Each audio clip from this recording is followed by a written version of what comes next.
Well, here we are. Here we are in Studio 2. I'm Josh. I work here at Austin Public, and this is Charles. He also works here at Austin Public, and we usually spend a lot of our downtime talking about movies. And if we're talking about movies, it's almost always horror movies. So we thought we'd sit down and take some time to really do a deep dive discussion on our favorite horror movies. We decided to do a top 10 list, and we had to take that one step further and make it a top 11. So we're just going to talk through some of our favorite movies and why. And there's probably going to be spoilers here and there. So, avert your gaze, mute your browser, and just just try to ignore it. Or maybe you're one of those weirdos that likes that. I know people don't care about spoilers. It drives me insane. I can't stand it. To the point where I like won't watch something depending on how bad I want to watch it.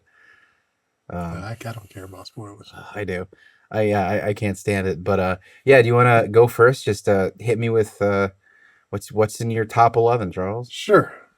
So, first I just want to say my criteria for picking this. Oh, good point. The way I picked it is I tried to think of if somebody asked me what movies I would recommend for them to get into the genre. Mm-hmm. The ones that I'm pretty sure, the 11 movies that at least 2 or 3 of them are going to hit. And even if you don't enjoy the genre, you're going to enjoy the film because they're good films. So I tried to find the 11 best horror films because I'm a fan. I grew up watching schlock horror, so they're not good movies. Yeah, but they're also masterpieces. Yeah. But to somebody like me, pseudo classics. So fair enough. So first thing I'm gonna go with, or first movie I'm gonna go with, 1982's The Thing. Yes. John Carpenter. Yes. One of my favorite directors. Mm-hmm. Kurt Russell, can't go wrong with that. No. Especially in that sombrero he has. Yeah. Yeah, Keith David and Kurt Russell. I mean, that's a match made in heaven. Mm-hmm. If you like this, you're gonna love They Live. I'm just gonna put that out there. Yeah, Keith David is good as the foil to the hero in so many Carpenter movies. Yeah, he's awesome in this film. But the reason why I picked it is because you get 2 genres in one. Because it is a horror film. Yeah. It is also an action film. And a sci-fi film. It is a sci-fi film. So you actually get 3 genres in one. That's just efficient. Legit scares of all kinds. Yeah. It is a masterclass in tension building. Mm-hmm. It's one of my favorite movies to watch. It is something that I have watched. It's easily over 50 times. Yeah. I can't remember how many times I've watched it. I've watched it so many times. I've watched every movie in it except for the original for some reason. Oh yeah, I've never watched The Thing from Another World. Yeah, I've never watched that. But I've played the video games. I've watched all the sequels, the prequels. Have you played the board game? No, I've not played the board game. Yeah, I haven't either. It looks expensive and complicated. So maybe someday. Yeah, it's just a great like sci-fi creature feature. Yeah. Great performances in it. Very contained. Mm-hmm. It's almost claustrophobic in some spots. Yeah. Like it's a beautiful movie. I love watching it. It's always entertaining. Yeah. And infinitely quotable. Yeah, definitely. I don't want to spend the rest of this winter tied to this fucking chair. Yeah. I think The Thing would have been on my list if I had known you were going to pick it. It's not worth treading over it twice. But The Thing is one of those movies that I always show to people. I'm always excited when they've never seen it. It's like, oh, yes. Like, I can see it through somebody's eyes with a fresh perspective. And it upsets everyone I show it to. Yeah. Like, everybody is so seriously affected by the end of it. And especially with the introduction of The Thing, like when the first Oh like yeah, attack happens, like nobody's ever okay after that, and that's usually one of the, I guess, kills that sticks with people the most in the dog pen, because that's what a shocking and just downright mean way to show the monster. yeah, Because usually you don't kill the dog, but what if you kill dozens of dogs yeah. all at once? Yeah, it um, is. It is. It never. It's odd because it's one of those movies where not all the gore is on screen, yeah, but the camera never looks away. If you kind of get yeah, my drift, like yeah, yeah, it's yeah. It shows you everything, which yeah, is not a lot of movies do that. Even like some of the even movies that sort of relish in the gore, like a Friday the 13th, even they will cut yeah, away or have a kill off camera. Um, for the most part, the thing saves all the good stuff for you. yeah. The Um, stakes are super high in that film. Like yeah. it's just And for John Carpenter movies, I one of my favorite things about all of his movies is that so many of them are good midnight movies, mhm. just because they all seem to take place at night in some sort of way. Like the atmosphere that he creates at night is so cool.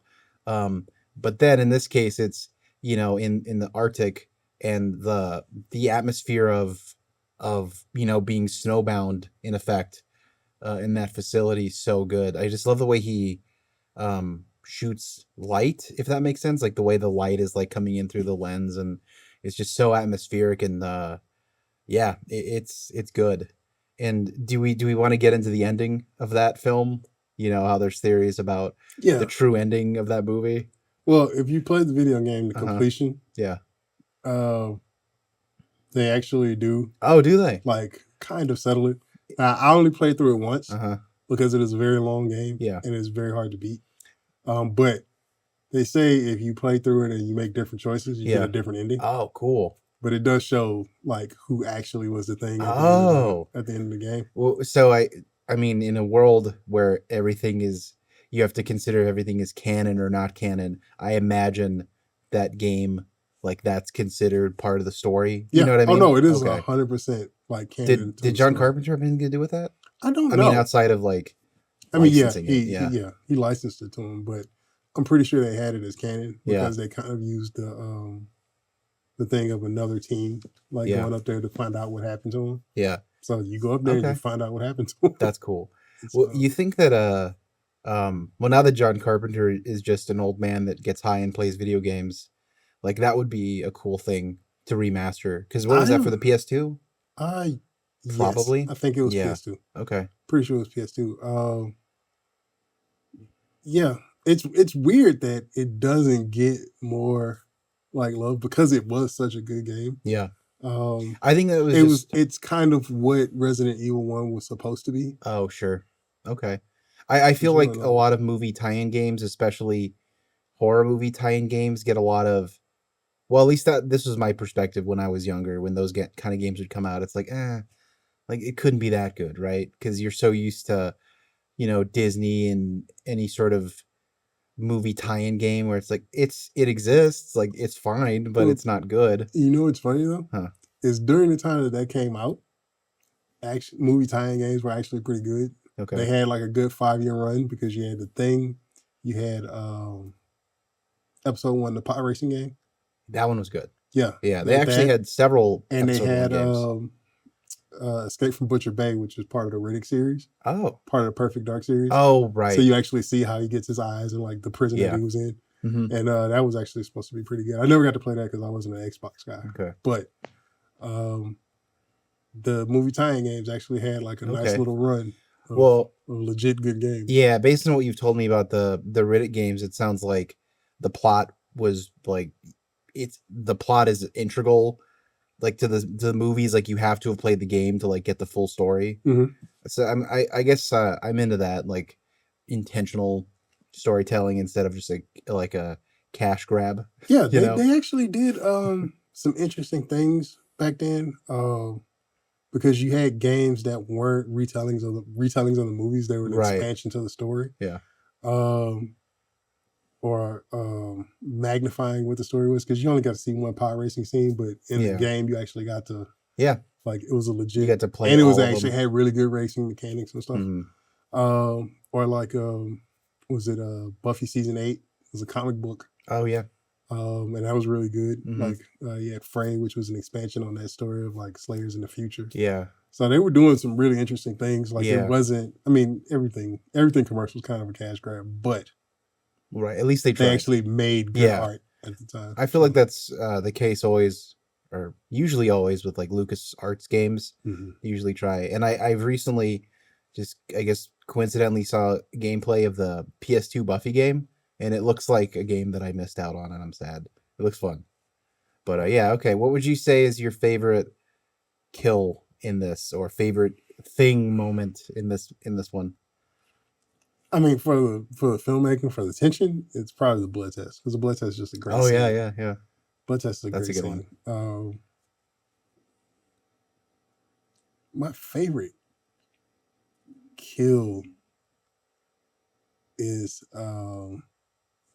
when when the thing like sucks in like 3 people and you just see them like Oh yeah, it's just so gruesome, yeah.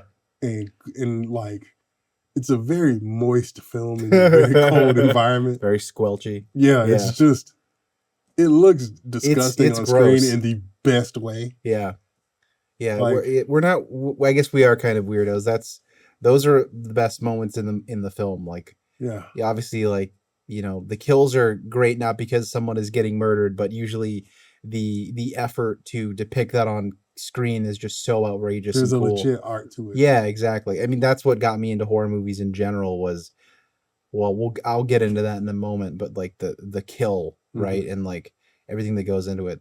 For me, it's the chest or the defibrillator scene. Yeah. And I like how that scene just continues to escalate in insanity. Like one thing after another keeps happening. Yeah, the thing rocks. I have to see the remake. Just I have to, but I heard it was not great. Some people really seem to like it. Oh, Maybe when it it'll came out in yeah, with 2013 or whatever. Mary Elizabeth Winstead is in that one. Wait, did I get the name wrong? Whatever. The point is, I think it's it might even be a prequel. I think it's Yeah, it's about a the prequel. Swedes. Yeah, it's Yeah. about the Swedes that Mhm. were at that, but yeah. Yeah. Well, okay. Yeah, I'll you get to it actually see eventually. the last scene is the dog Oh. running out into the Mhm. snow. So Spoilers. I don't want to see anymore. yeah. Anyway. Anyway. Cool. Nice. All right. Well, I guess I'll take it from here. Perfect. This is the one I was kind of hoping would pull up. Evil Dead, 2013. I love the Evil Dead franchise in general. I saw Evil Dead 2013, the remake, I guess, or it's technically a reboot. It is not. What would you? I guess it wouldn't be a reboot. Would It's a side story. Uh-huh. Because it can't be a reboot because Ash's car's at the cabin. That's right. I fucking forgot about that. Yeah. Okay. Well, whatever it is, I love it. I had seen the original movies first, at least. I'd seen at least the first one. I'm pretty anal about that when it comes to movies with like a franchise, right? I try to watch them in order. And the originals, they can't be topped in terms of like the inventiveness and like the insanity, but the 2013 one really ratchets up the violence in a way that's like borderline uncool in a couple of scenes. Like it's a movie that makes you like wince and just like, cover your eyes. It's so horrible, but I like that. And that was one of those movies that really got me into like horror for real in earnest outside of like, oh, I'll throw this on. It's like that really just got me going. Just because of how inventive they would get with it. And I like that it was still pretty faithful to the story of the franchise in general. And the cast is great. They're all likable enough that you kind of hope they don't die, but at the same time they're all just shitty enough where it's like good. Like I'm glad that happened to this person, but it's great. And I think the ending is so over the top and nuts, like the whole like raining blood scene. And they have enough sort of homages and nods to the original without it being too annoying and too in your face. I feel like back then, when you did a movie like that, it wasn't the like Easter egg orgy that Mm-hmm. movies these days are like. Like any Star Wars thing now has to remind you of the prequels or the new Alien movie kind of went overboard, which I guess I forgot that's also directed by Fede Alvarez, who directed Mm-hmm. this movie. So I think that's just the times. You got to remind people of the franchise movies they love, Well, you know? I think his thing is he's making the highest of high level fan movies. Oh, sure. Like Yeah. like I too love the Evil Dead franchise. Hmm. I love all of. I've played all the games, Hmm. read comic books. Yeah. I've seen every movie a billion times. In the series. Yeah, the Yeah. series. I'd love the 2013 one, just because I feel like the originals introduced camp. Yeah. In a way that, it's like most camp horror movies are like comedies, or they're more funny than they are scary. Yeah. But Evil Dead found like the perfect balance, Hmm. and like there was some real, like some legit tension building, some legit, like they were jump scares, but they weren't cheap jump scares. Hmm. And Yeah, like it all worked in with the jump scares that they did have in there worked in with the score yeah, in a way that some movies just don't do that. It's just like the loudest thing mm-hmm. they could throw at you. But But they put it in there. 2013 was just like Yeah. for every laugh it didn't have, it was just brutal. It's Yeah. a brutal movie. Yeah. And I love watching it. I've watched that one a bunch of times too. Yeah, that one's super good. I like that a lot of the violence is like almost on par with the Friday the 13th movie, where it's almost like a set piece. It's like, okay, this one is gonna be this kill is gonna be like a hand getting split in half, or this one's gonna be a nail gun, or like a turkey carver. Yeah. And Evil Dead 2, I think especially had those moments as well. But this one sucked all of the fun out of it, if that makes any sense. No, Like it 100%. I'm like, having fun watching it, but I'm just saying, like, it doesn't make you smile. It's relentless. There are no laughter breaks. No, in the not at all. 2013 movie. There's some stuff, but there are some legit like funny lines in it. Sure, but the lines are only funny in the context of how brutal the movie is. Right. Because like Exactly. if you pull those lines off, if you pull that try to pull that kind of comedy off Mhm. in anything else, it's not gonna work. Yeah, yeah. It only becomes funny to me once I've seen it a dozen times. Like Yeah. the one guy that unleashes the Evil Dead in this case, like so many bad things happen to him, and you just can't help but laugh because it's just so over the top.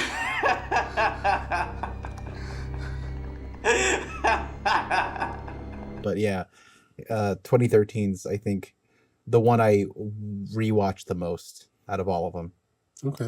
But I still need to watch Evil Dead Rise a second time. Haven't gotten around to it yet, but that one was great.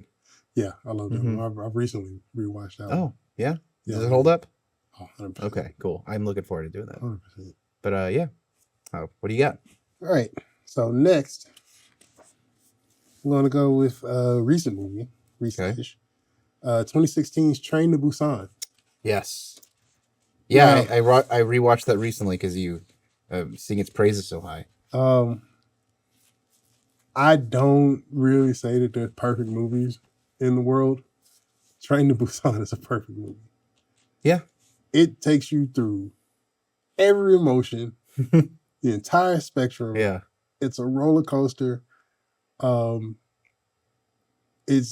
never seen it dubbed. I've never seen a dubbed version of it. Yeah. But I don't think so either. Because it is from Korea, South Korea. Yeah, an important distinction. Yeah. So if it a lot of people are intimidated by the whole having to read the subtitles because it is a long movie. Mm-hmm. It's got to be 2.5 plus, something like that. Sounds about right. But it goes quick. Yeah, it never stops moving. Yeah. And you don't really need to read the subtitles to get the gist of the story and what's happening, Right. because the emotion and everything in the story is on all of the actors' faces. Mhm. Faces. Yeah. It's just so well acted, so well shot. It's an amazing take on zombies, and just the scenes on the train, Yeah. like, are just, because I mean it happens, like the train station stuff's great. The stuff when they're running like through the town and all Mhm. is awesome. But the way that they're like, some of them fight back, some people decide to run, and like Yeah. just the chaos of the moment and how they do it from like car to car is just, And then they find the time somehow to slip in like a subtext about the class system. yeah. Oh, Yeah. it's just, And I like that it seems like every other train car they go into has a new set piece. yeah, Like something, some new thing that they have to overcome, right? Like either it's being quiet or yeah. like being in the dark or all these different things. Yeah. Yeah, that movie rules. It is. It's so good that it makes you feel bad for the worst person in the world that's in Yeah. that movie. And like Yeah. when that person gets it finally, Uh-huh.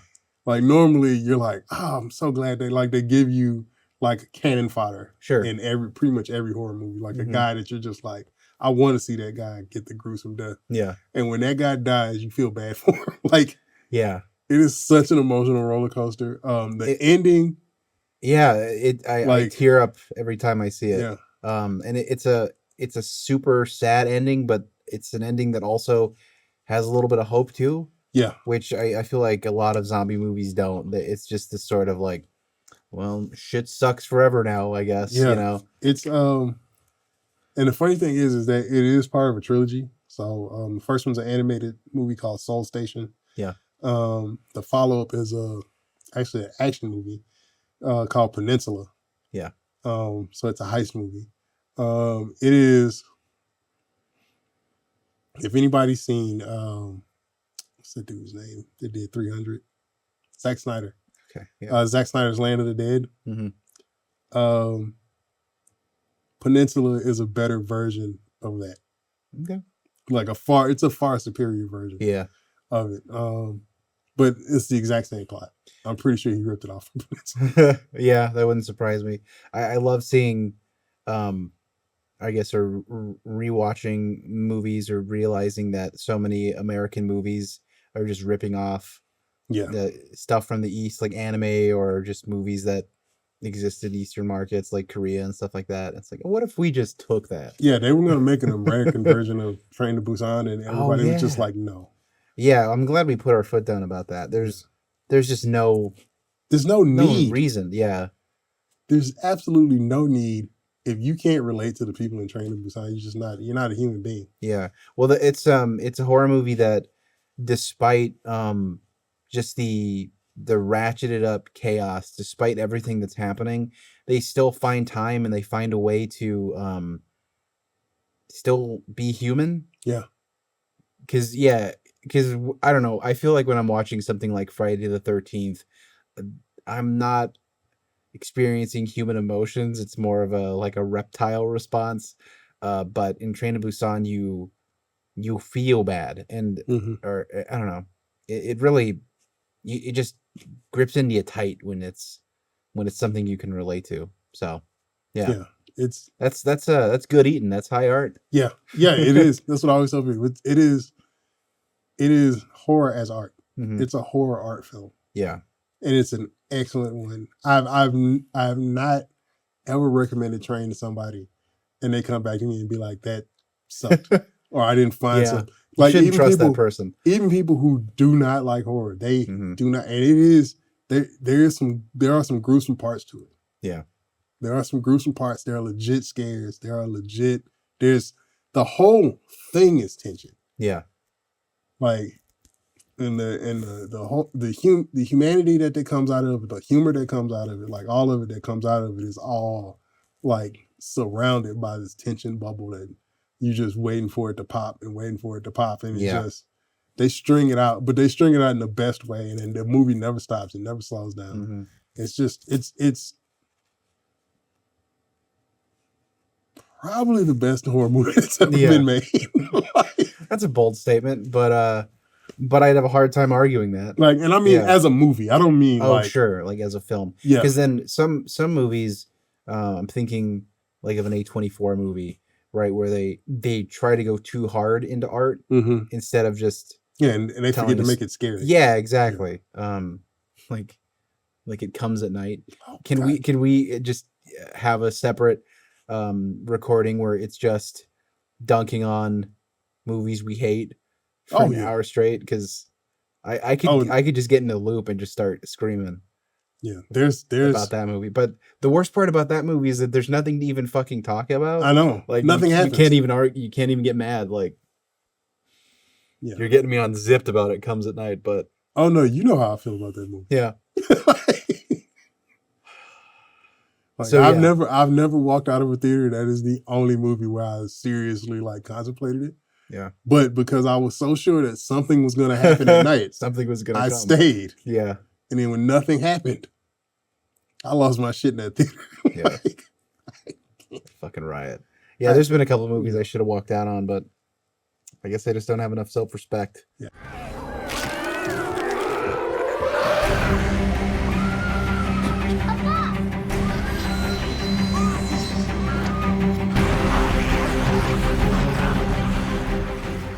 All right. Next up. 1979's Phantasm. As I was going through my list here, it occurred to me that most of my movies take place they are made between 77 and 80, or 81. But I think that's just my favorite era of horror for some reason. I just really love that horror movies that have that 70s vibe. But yeah, Phantasm, we've seen it. It's the sci-fi horror graveyard mausoleum movie. There's so much going on with it. But I think what really makes me love it is it's just the atmosphere of the dark, and it's so indie. It feels like, I don't know, if it almost feels like a backyard movie. Like it's made well. It's not doesn't have poor production value, but there's just something about it, and that score. The Phantasm, the synth in that movie is just so awesome. It's eerie, it's creepy, and it's also, the plot is just batshit crazy. It feels like a sci-fi like novel that you would pick up, like an old one, right? Where it's like they don't really know where they're going with it, and then it just comes up out of nowhere. And it's not a sci-fi movie up until the climax, and the whole time you think like, oh, it's a graveyard movie, and then it's supernatural. It keeps throwing stuff at you, and I think you could say that is probably, has points against it, that it doesn't really know what it is. But I've always liked it, and I think, to be fair, I watched that pretty young. I think that was one of my first entries into the genre, because I was a scaredy cat as a kid. But this was one movie where I sat down. I'm like, I found it on cable. I'm like, I'm watching this. It's just so good. The Tall Man, the Orb. Are you kidding me? The Tall Man does not get the credit he deserves as one of the icons of horror. Yeah, like just his silhouette, him walking down that hallway. Yeah, with the orbs. Yeah, like next. It's just, and his lanky gait, the way he like swings his arm like Bigfoot. Yeah, it was just very. He's an unsettling figure. Yeah. Like, not necessarily like, ooh, scary. Just like, if you saw him on the other end of other end of an alley, just like, I'm just gonna go around. Yeah, like he's and it's there's something about this in his voice. Boy. Yeah. There's something about the way, at least to me, the movie presents itself. It's you really do see it from the perspective of the kid, because he's going around like spying on people, and I guess not in a bad way. He's a stalker, but only for his older brother, Mhm. because he's got little brother syndrome. But yeah, it's cool. I think if they had made that movie 10 years later, it would have been more like a Monster Squad or a Goonies type Yeah. situation, like the kid ensemble group. In fact, if they were ever to remake Phantasm, and Phantasm is a movie that if I had a blank check, that's the first movie that I would remake, because I'm surprised it hasn't been, especially because the sequels kind of suck. I haven't seen them all. I've seen one and a half, and I don't remember anything about them other than I wish I hadn't watched them. There's nothing special about the Yeah. like. Well, because it was made too late. It was made like a decade later or 20 years later or something. Yeah, they never were able to recapture what made the Yeah. first movie. Which I mean, that's probably the curse of not exactly knowing what you were when you made Yeah. the first movie. Exactly. So you didn't know where to go with the second movie, It's and you kind of a just kind happy of accident. yeah. I think they were like, well, people will watch it, Mhm. but they never like nobody ever sat down and like really like hammered out like an ethos or like a Yeah. Well, that's the problem with like the twist ending. I guess spoilers. Here it comes. The twist ending of Phantasm is that the tall man is an alien mhm. of unknown origin. Again, I haven't watched all the sequels, so I don't know the lore. That comes to Earth, and he works in a graveyard and takes the bodies of dead people and then sends them to another dimension to be slaves, and the gravity crushes them into dwarfs, and that's the twist. And that's the twist ending, and it's like, again, kind of cool in the moment when you're watching the movie. You're like, oh yeah, sure, why not? But then that that raises so many questions, because then you have to explain, like you have to have, like, what are the rules, right? Like, where are they from? What do they do? It's different in a horror movie, like a possession movie. It's like, oh, just things just happen, like supernatural things happen. But once you get into sci-fi, you kind of got to explain a little bit, just a little bit. And I think that's probably why they just don't know. Yeah, what do you And a do at that point? quick pitch. Okay. The tall man is the wizard, and he's creating the little people that populate Emerald City. Okay. Yeah, I'd watch that. Yeah, you Yeah, can tie that in. somehow. Okay.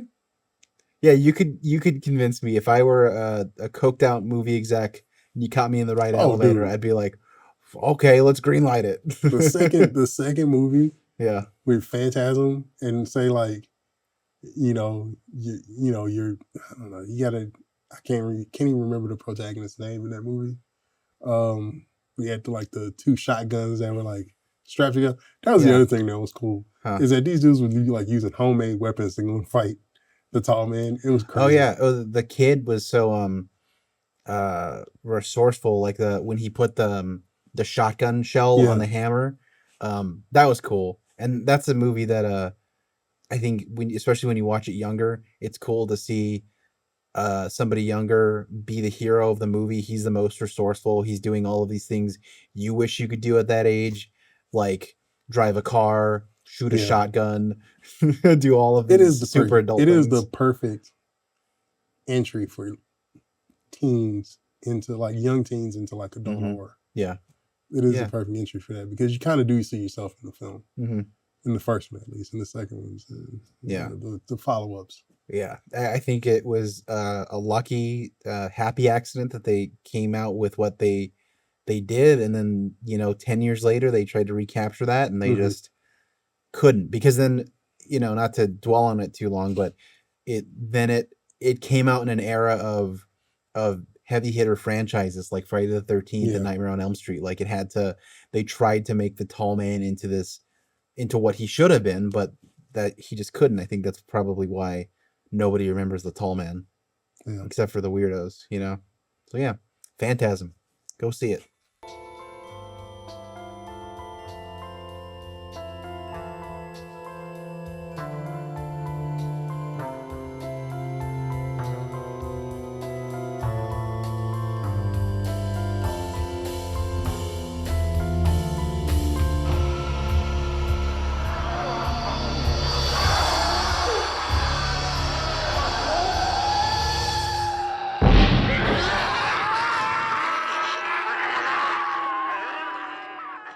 So, my next pick, 1984's Nightmare on Elm Street. Okay. Yes. Wes Craven. So this was, I was born in 78. So I was well into my horror fandom Sure. as a little kid. I happened to grow up in one of those houses where my mom would let me watch anything that didn't have boobs in it, really, or like an excessive amount of boobs. There's some boobage in this Yeah, one. there is. But like, I shouldn't say boobs, sex, like excessive amounts of sex. Yeah. Like she would let me watch Nightmare, but she wouldn't let me watch Basic Instinct. Well, the nudity in this movie is not necessarily. It's very fleeting. Yeah, it's not very. And it's not. And as they put it for the laws for public access, that's not titillating. Yeah, in that way, it is not. It's not gratuitous. It's not titillating. It's not. Mm-hmm. Yeah, it's very matter of fact. But even at that young age, not a lot of horror movies scared me. Mm-hmm. Nightmare scared the shit out of me.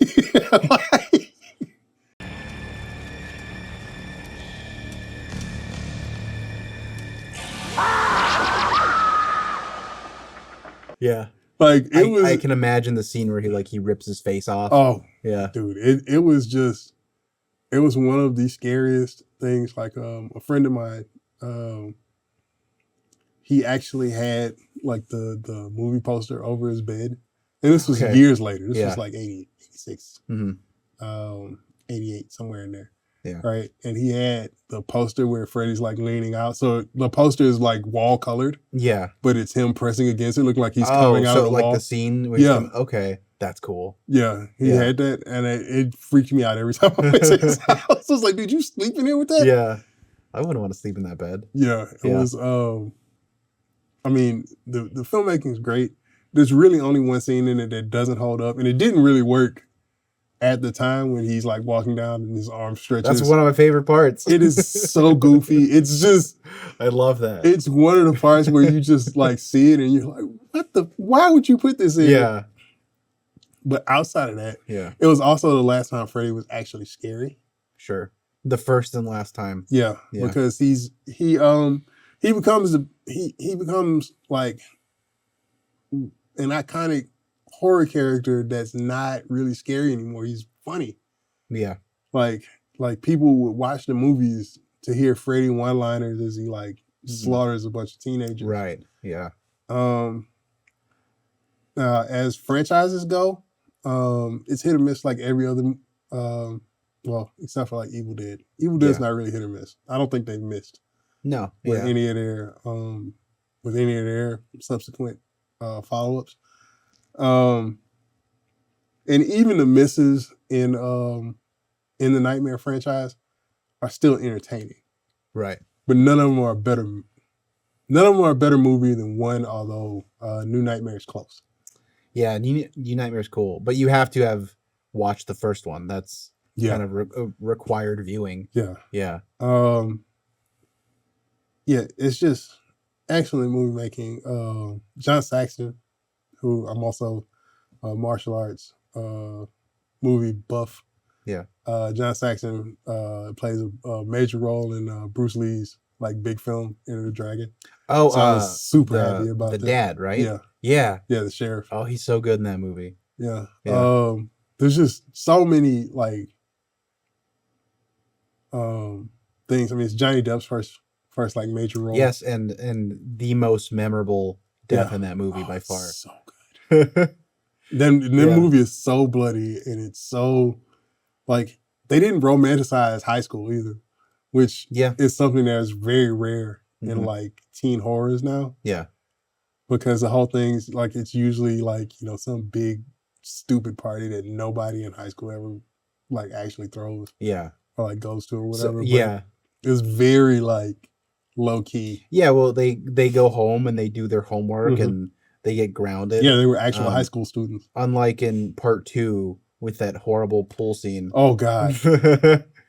We could have a whole discussion about part 2, but I think they made a documentary about it, so you know. Yeah. Part 2 is it's okay.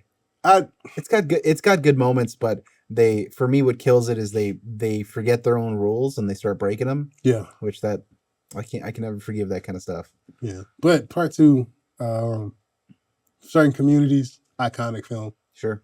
And honestly, as a horror film, it's not bad. It's No. just not a great nightmare film. That's all. Right. That's really all it is. Yeah. Because Robert Englund, the guy who plays Freddy, was basically having a contract dispute. So the guy throughout 85% of the movie is not Robert Englund. Yeah. The only role he had was at the end in the pool scene. The last part of the pool scene is Robert Englund. I would, I guess, kind of argue that because I'm looking back on part two now, like there are aspects of the second one that are scary because I think probably because they didn't have Robert Englund, you don't see Freddy very much. Like especially in the first one, a lot of the times you see him, he's in shadow only to come out to scare you with one thing. But yeah, I guess we also haven't talked about what a brilliant idea, like the concept of the film is. Yeah, he gets you in your dreams. Perfect. Yeah.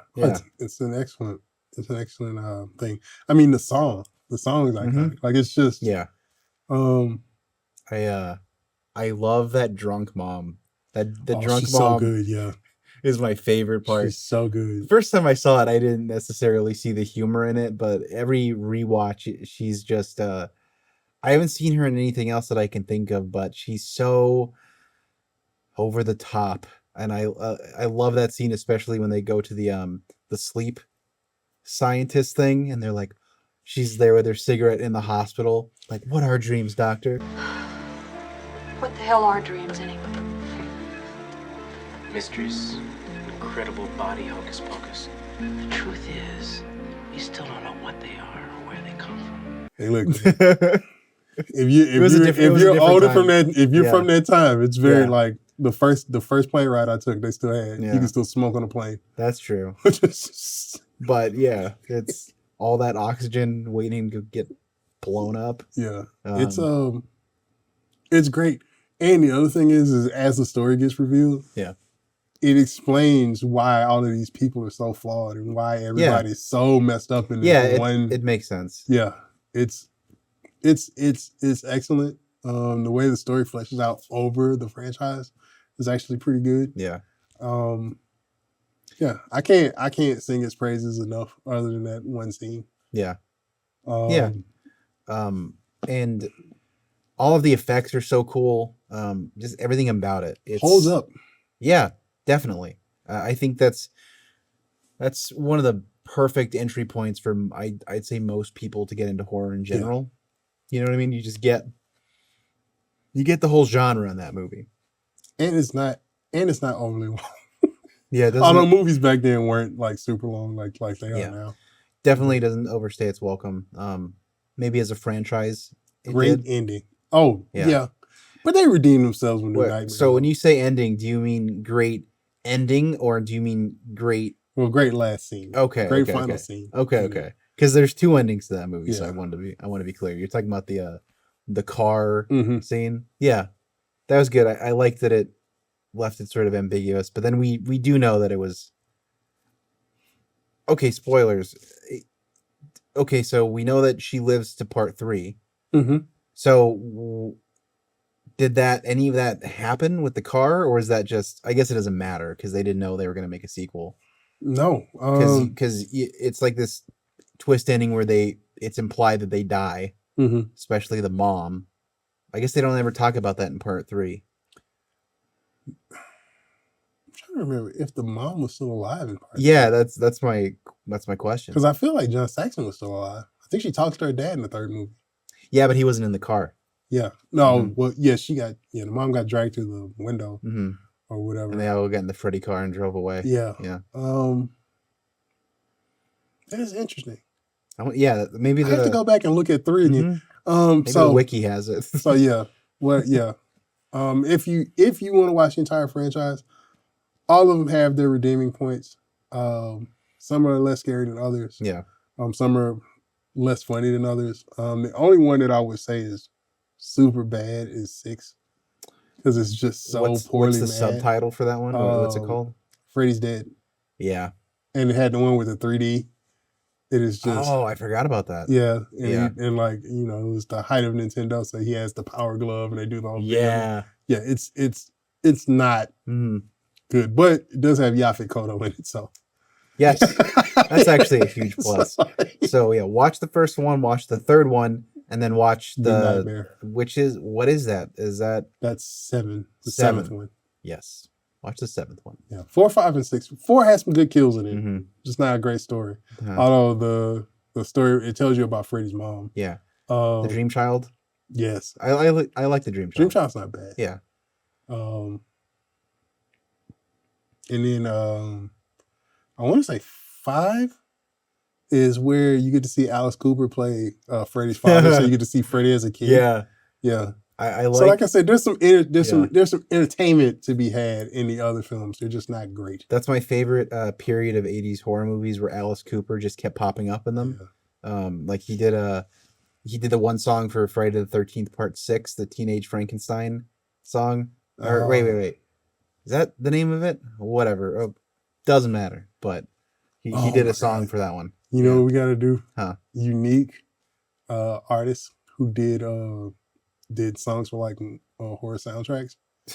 Like the weirdest. Okay. That's what it is. The weirdest songs from like horror soundtracks. Yeah. Because I think it was 2 Mm-hmm. that Run DMC did a Nightmare on Elm Street song. What? Yeah, I didn't think know it was. that. It's either 2. I think it was 2. Pretty sure it was 2. That's whack. And you know it's the craziest one. So Scream. Yeah. Scream 2, Master P. Really? Okay. Actually, this would just be because I was like, surely you couldn't come up with 2 of these examples. Yeah. Okay. That's the makings of a pretty decent list. Yeah. Okay. We'll put a pin in that for next time, I guess. Why? Like some of them were just like when I heard because I've seen Scream 2 a billion times. Yeah. But I never like listened to the song in the credits or whatever. Mm-hmm. So one time it was just on. Yeah. And I was like, is that fucking Master P? And he's like, make him say, like, Yeah. like in a horror movie, this horror movie song. It's just the weirdest thing. It's just something to put on the soundtrack that you'd sell. Like, Yeah, I guess. Get people to buy the CDs. Yeah. Yeah, that makes sense. Well, yeah, Nightmare's a great pick, and the first one is the only pick of the franchise. Like, that's the one to Yeah. start with. So. Yeah.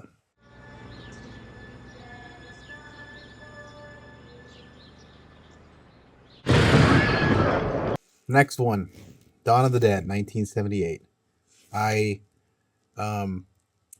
What would you call this franchise? Because I keep talking to you about it casually in conversation, and I keep confusing you. Mm-hmm. How would you define the George Romero the first 3 Dead movies? Because you wouldn't call them the Living Dead movies. No. What would you call them? So the original trilogy, Yeah. usually referred to as Night, Dawn, and Day. Okay. Is there Or I guess you could call it the Dead. the Dead franchise? trilogy? The Dead Yeah, franchise? trilogy. Okay. Cool. Yeah. Then yes, part 2. Should I Dawn of the explain why, like briefly? Yeah, please go for it. Okay, so I cannot remember the dude's name, but he is the guy who directed the Return of the Living Dead. Like he did all the Living Dead films. Dan O'Bannon. Yeah, Dan O'Bannon. So Dan O'Bannon and George Romero made the iconic, is it 68? I think it was 68. What, Night of the Living Dead? Yeah. Dan O'Bannon wasn't part of that, I don't think. Well, somebody. Oh. Okay, yeah, he made it with a buddy he worked with a guy from like Pittsburgh, and they were doing commercial projects. I forgot the guy's name. Yeah.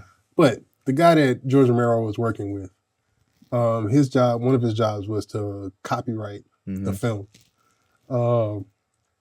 He copywrote it, but he used the not theatrical release name for it. Yeah. So that name got copywritten for it. Yeah. And when they released it as Night of the Living Dead, there was no copyright for that film. Right. So George Romero was obviously pissed off because the most iconic film of his career, to this day, Yeah. I mean, he's passed away, but throughout his life, he never made a dime off of it. Yeah. Because movie theaters could get the Night of the Living Dead film, show it, and never have to pay anything for it.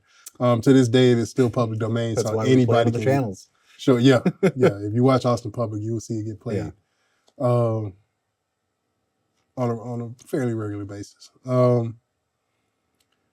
So they went to court because they couldn't work together, obviously, Right. and they split the franchise. So the only time you'll see a Romero film with Living Dead in the title is Night of the Living Dead. That's the reason why it's Dawn of the Dead, Day of the Dead, Land Yeah. of the Dead, all of those things. And then they gave the other guy the Living Dead title, and I guess that was when so the O'Bannon guy, was he O'Brien? Well, Was he the producer or was he the director? he was the writer director. Okay, so whoever Yeah. produced it, that was the guy Mhm. that worked with George. Yeah. Okay. Well, that makes sense, and thanks for clearing that up. Yeah. But yeah, Dawn of the Dead, the sequel to Night of the Living Dead, Mhm. I think is my favorite. You can't deny the first one is so important historically and for the genre in general. It's just this cornerstone of horror movies, moving out of the 60s. But Dawn of the Dead for me, for some reason, is just it's like comfort food. It's a horror movie that I throw on all the time. If I just need something in the background or I'm just sort of casually like, I don't know what to watch. It's like, why don't I just watch Dawn of the Dead again for the thousandth time?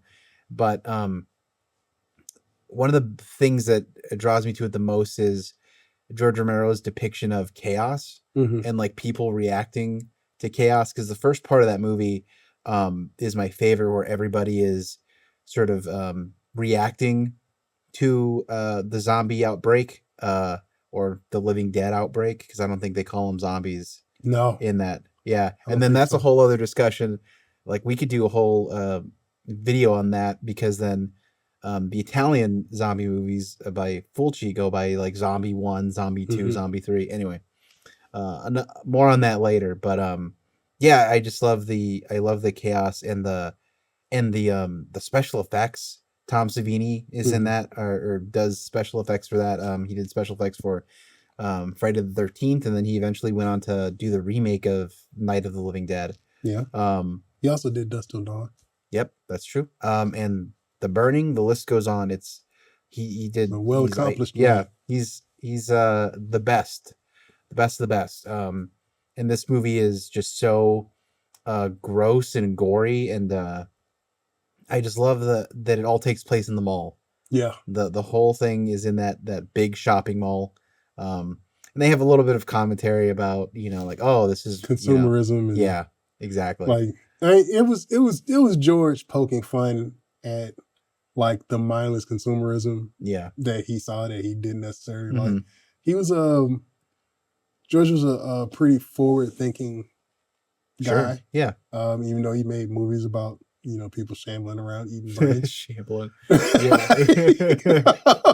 Not a very high concept, but yeah. but he injected a lot of high concept thinking into it, like having a man of color in the first movie be the hero, and then the first time. Same with the second one. I always forget that guy's name. Ken Foree. Yeah, Ken Foree's so good in this movie. Everyone's great. Everyone has something to offer, and I love how they all kind of hate each other at the beginning, but then by the end they're all best friends, and then it really makes it sad when things inevitably start to go south for them. I think the parts of the movie drag, I'll admit, it's kind of a slow burn. It's extremely long. Yeah. It's a little too long, but I think for the story it kind of makes sense. They're under siege in that mall, and they just sort of wait it out for as long as they can, and then shit hits the fan, as it always does with these kind of movies. Yeah. So highly recommend Dawn of the Dead, and then of course there's Day of the Dead, which is pretty good. Not my favorite, but pretty good. About the military-industrial complex once again. Yeah, he's got something to say about everything, doesn't he? George Romero has a lot to say. Yeah. Because even was it Land of the Dead? Was about like rich people. It was about the wealth divide. Oh, okay. About the man living in a tower. Sure. Off of So it was. I like George. I love his films. I actually have one of the Dead series in my other picks. So we'll talk about that. Definitely. Cool. I'll do that. But Dawn of the Dead, as film goes, probably my second favorite one out of all of them. Well, what's the first? Night of the Living Dead. Okay, yeah, figures. I feel like Night of the Living Dead's a better film. You know, it's more, it's just concise, to the point. Story. Yeah, it almost feels like a play. We can talk more about that later. Yeah. But yeah, Dawn of the Dead. Can't get enough of that one. The normal question, the first question is always, are these cannibals? No, they are not cannibals. Cannibalism, in the true sense of the word, implies an interspecies activity. These creatures cannot be considered human. They prey on humans. They do not prey on each other. That's the difference. They attack and they feed only on warm human flesh. All right, so fourth pick, 1987's Evil Dead 2. Yes. You can't have a list without that. So normally I always say the original is the better film. Sure. In this case, it is not. But that is because Evil Dead 2 is basically Evil Dead 1 with a better budget. Yeah. He made the same movie twice, which is a ballsy thing to do. But it's so much more. There's so much that's added to it. So yeah. It's the same bones, but with a lot more meat on it. It's almost like Evil Dead. The first one is sort of a proof of concept film for Evil Dead 2. Yeah, it's Evil Dead's charm is in how much they did with so little. Mm-hmm. Because you can tell, you know that the movie wasn't made on like a super high budget. Right. But they did so much to like raise the production value with just like sweat equity and like ingenuity. If you know anything about, like, if you're not a filmmaker, you probably won't notice it. Or if you're not around like production, you wouldn't notice it, and you would just enjoy it as, you know, a low budget, very well made, low budget horror film. Yeah. But when you know the story behind it and you see the work that they put into it to like raise that production value, you can see why they got so much more money to do the second movie. Yeah. And it's super inspiring because they were all so young. Yeah, it's funny to watch behind the scenes stuff. And it's like Bruce Campbell was like 24. Yeah. And Sam Raimi was even younger, I think. I think so. Because I saw there's this picture of Sam Raimi in his Evil Dead like promotional shirt, I guess, at a film festival somewhere, and he's standing on a balcony with George Romero, and just to see the age. Well, obviously George Romero's ancient. He's always been ancient. Yeah, George Romero was old when he made Night of the Living Dead. He was born. He was a middle-aged man when he made that movie. He was born a mummy and he died a mummy. Yeah. But anyway, he's just so young. So yeah. Yeah. And I'm a Raimi fan. Like if I'm going with my holy trinity of like horror filmmakers, it's Carpenter, Raimi, and literally just said it. Yeah, what Romero. Oh, okay. Carpenter, Raimi, and Romero. That'd have been embarrassing if you forgot that. Yeah, and then like like an aside fourth would be like Wes Craven or somebody like that. Sure. So I love Wes Craven movies. Yeah, he's got some good stuff. But Evil Dead 2, it's just more jokes, funnier jokes, bigger gags. Yeah. Just more blood. I will say this. I like the performance of the basement witch in the first movie more than the second one, because the first one was just more atmospheric and scarier. And they showed a little bit too much of the witch because they were like, well, you know, we got the money, we're going to put it on screen. Yeah. You know about the rip in the costume, like you've seen that rip. No. So they put Ted Raimi in the costume for the basement witch. Oh, okay. And so there's scenes where they have him suspended from the ceiling and like you're looking up at him like spinning around. And I think the story goes that almost immediately after like they started filming, they ripped the costume. So when you look up, you can see this huge rip in the costume and him in it. But I mean, it's cut well enough that the only reason I knew that is because I was watching something about it on TV. But yeah, again, for all the budget and everything that it has, it still feels very DIY. But it does. And the tool shed scene. Oh yeah, That's with the just with the blood on the light bulb. oh, that's just pure cinematic Yeah. perfection, right? I So love good. that entire fucking scene. Yeah. It's so good. So yeah, you'll never hear me say a crossword about Evil Dead 2. There's no nitpicks. The movie poster on its own is just iconic. Like the whole thing is just. I do have a couple of nitpicks if I can. I feel like this is the platform to get it off my chest. The woman that they get, the archaeologist, that shows up to the house. It's her, I guess, parents' house.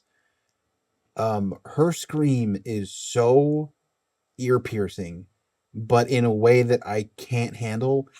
Sam Raimi loves women screaming into the camera. That's his favorite thing. But he can have it. That's fine. But it's grating. Out of all of the horror movie screams to exist in the world, that is one that if I'm ever watching it at home, I'm just like, I'm gonna turn it down a little bit. I don't know. It just really, it gets me. It could shatter glass.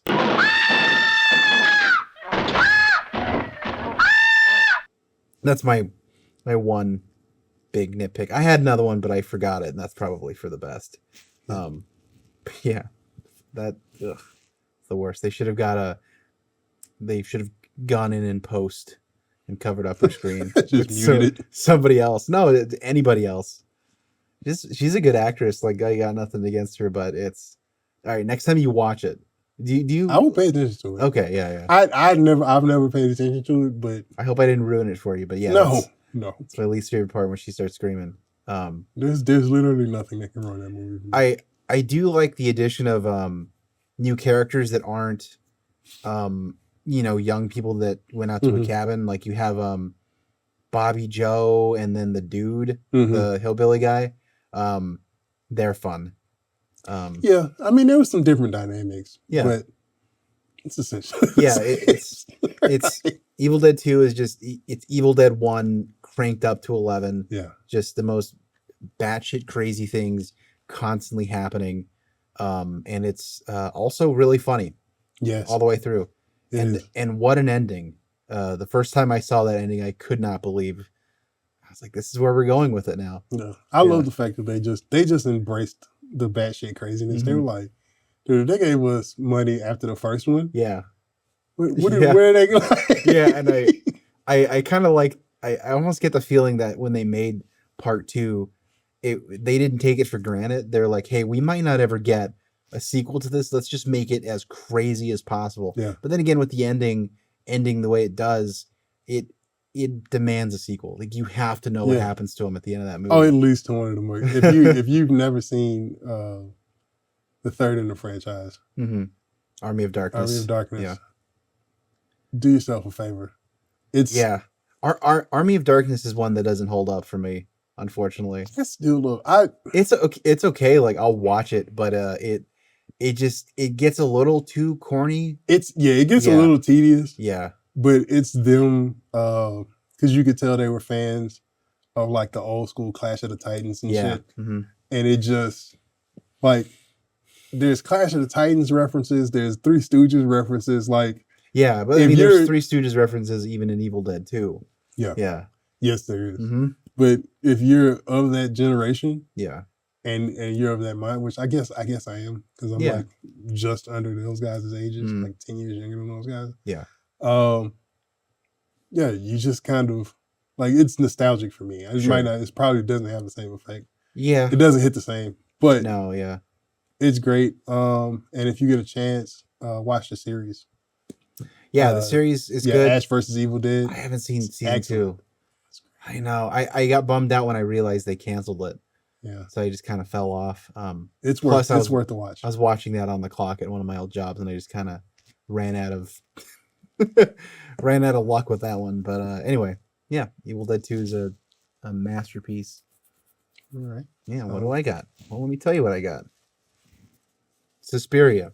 You knew this was coming. Yeah. 1977's Suspiria. The red movie. It's got green. It's got it's got more than one color, Charles. But yeah, I love this movie. I love Italian horror. in general, giallo movies and just over the top. I like Hammer movies too. I don't think I put any Hammer on here, but it's very colorful. Like the blood is still. I think that's more of a European Italian thing to have like the paint, like bright red blood. But yeah, I think one of my favorite horror subgenres or things to put in movies is witches. I find witches very scary. The concept of a witch bothers me at night if I'm walking through the woods. You know, there could be a witch out there trying to get me. And I think that's why this one resonates with me so well. But I also think it's just it's crazy. The soundtrack by Goblin is just so in your face. Oh, worth mentioning, I guess Goblin also does the soundtrack for Dawn of the Dead, but I found out Really? only in certain versions. Just That a doesn't quick surprise me. aside for a moment. I have, so you know, I collect tapes and DVDs. One movie that I have the most of is Dawn of the Dead and Night of the Living Dead, but apparently the director's cut of Dawn of the Dead has the Goblin soundtrack and the others don't, which it sucks because that makes the whole movie for me. Yeah, but anyway, Goblin does the soundtrack for Suspiria. It's unmistakable. It's so Italian and I love it. Yeah, the colors are it's a very colorful movie as you mentioned. But also the like the brutality of it is so it like it verges on torture for a lot of the kills in that movie. I think that's just Italy in general, Yeah. especially Argento. He really relishes in the most horrible, unforgivable ways to dispatch young women, which I guess saying that out loud makes me feel like a pervert, but because it's like, why do I like this movie? Why do I like any of these Italian movies? I don't know. There's just something about it. I think it's kind of hard for me to pin down what makes this Italian movies and then Suspiria itself so iconic. But the first time I saw it, I actually saw it at I think AFS Cinema, or maybe I rented it from Vulcan. Rest in peace, Vulcan Video. And it just really warped my brain. It gave me this new like level of dementia that like brought me into like a wider world of horror movies. And it's just great. Yeah. You've seen Suspiria, right? Yeah, I've seen it. So I've seen it and the remake, which oddly enough, I saw the remake before I saw Oh, you the really? original. What a weird way to get into that. Yeah. Okay. I mean, the original's better. I think I watched it on Shudder. Pretty sure I watched it on Shudder. It is a beautiful movie. Yeah. It's a beautiful film. Yeah. It is brutal. Like, Giallo wasn't really my brand of horror. Yeah. For a long time. But like now that I'm a little bit older, it's like I tried to watch them as a kid and I just never got into them. Yeah, they're kind of for dense. everybody. They're like very, I don't want to say like very talk heavy, but they're dense. It's a dense part of the genre. Because it's not for kids. Yeah. But not because of the violence, it's because of because there's just so much going on with it. I feel like for Italian horror, the thriller subgenre is so prevalent that you can't have a horror story without there being like some sort of investigation or intrigue or like 10 different twists. So yeah, it's a lot. And especially if you're not used to how they dub their movies.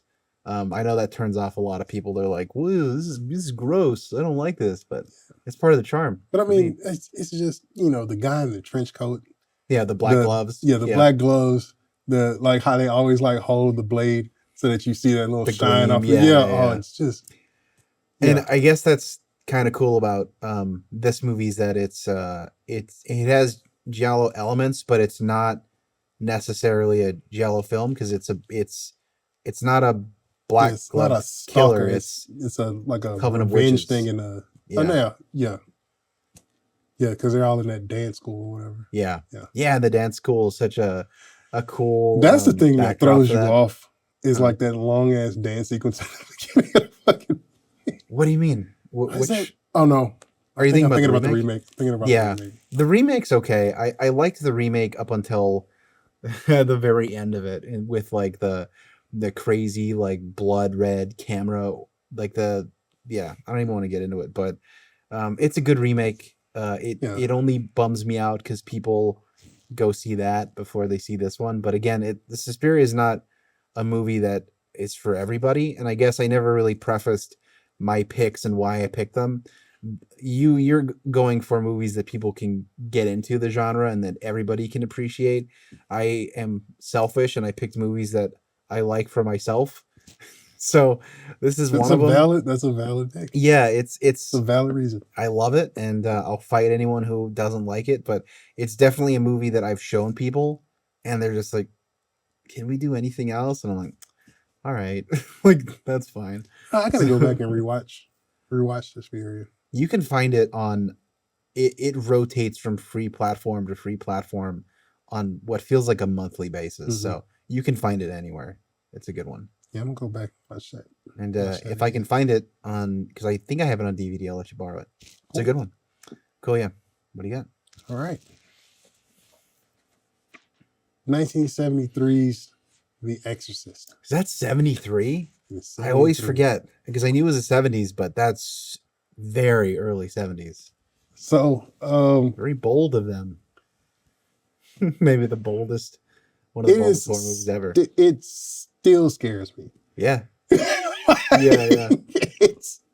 It is the most uneasy film Mm-hmm. ever made. The whole film, from the time things start happening, Yeah. it's all tension. Yeah. It is just, they are stretching that rubber band and stretching that rubber band and stretching it. And the entire Yeah. time you're watching it, you're like, that fucking thing's about to pop. And It is. it's the perfect blueprint for, I think, I'd say most, because now we're starting to get new ideas, but most American possession movies Yeah. build off of that film. So we all have, I guess, William Friedkin to thank for that. Or who wrote the book? I have no idea. Something Beatty, last name with a B. No Put his idea. name up on the screen. But anyway, yeah, that's Yeah. a classic. It is, and it's so well made. Mm-hmm. Like, just as a film, Yeah. it's so well made. It's so beautiful. Like, there's not a thing that does not hold up about that film. Yeah. Well, kind of like going back to our conversation What? about Train to Busan, The Exorcist is a film first, right? Yeah. Like it's really focused on, cinematic language and characters and meaning, Yeah. it's not your brainless possession movie. Yeah, it is. It is. It's so, like, they make you care about everybody in the film. Mm-hmm. Like, everybody's, like, nobody's like one dimensional. Yeah. The priest in the film is so, like, well fleshed out, and you, like, see his flaws, and you see all of you Yeah. see like you The see conflict. the good and the bad. Yeah, Yeah. you see conflict in everybody, in Mhm. every character. Yeah. The fact that it's a movie about people making a movie is kind of weird. Yeah. Um, Well, it's a cool backdrop because it's like this, like in the back of your mind, the characters are thinking like, oh, this can't be real. Yeah. Like, this must be like, something happens in movies, Yeah. but and the funny thing is shit's for that real. it was a Boston movie before the Boston movie was a thing. So it's not Yeah. like stereotypically Boston. Like, nobody's going to the car. Yeah. Like, it's just Right. like they're not over accentuating Mhm. like the stereotypical stuff you see in it. Like, and that's just like a recent thing that I noticed about it. Yeah. Because I watched this like 6 months ago. Yeah. Just like 6 months ago. Yeah. So for me, it's the granddaddy of possession movies. Yeah. It's the godfather of all possession movies. It's still, to me, the best possession movie. Yeah. Although I do have the second best possession movie in my Yes. pick. Yeah. That's why I On my said list. there's now movies are starting to Yeah. flip the script a little bit on. Yeah, they're starting on to that. play with the genre more Mhm. and not. And also, I like the fact that it's not every exorcism movie is not about Catholic exorcism. Yeah. Like, Yeah. it was a weird stranglehold that the Catholics had.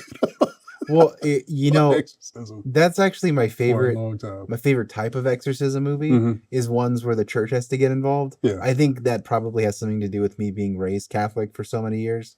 So unless it's that, I mean, I like all possession movies, right? Because like The Wailing is a possession Wailing's movie, awesome. but it's not a Catholic church thing. Yeah. But it relies heavily on religion. Mhm. I like when there's a religious aspect. Oh no, I love the it, yeah. religious aspect. But yeah, it gets I a hear little what you're saying. monotonous when it's the same church Yeah. every time. Like, Yeah, I want to see everybody's myths. Yeah, like a About what possession movie, and you have to go to like the rabbi. Mhm. Like, I don't even know. I'm gonna be looking up if they have like because then not every religion subscribes to that, and then even in the Catholic Church, it's kind of like a fringe thing Yeah. to be believing. 'Cause So for the longest yeah. time, I was literally trying to remember the movie. It was about that box, but it was a movie. It was the religion, and it was Judaism. What?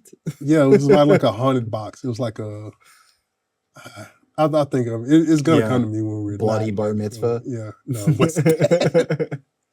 But yeah, yeah, it doesn't get much better than The Exorcist. Yeah.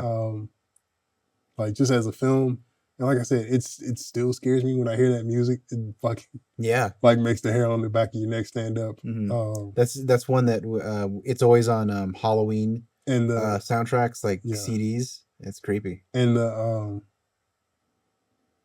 like Linda Blair is Reagan. Oh, It's just yeah. like When, she is the queen of creepy kids in horror movies.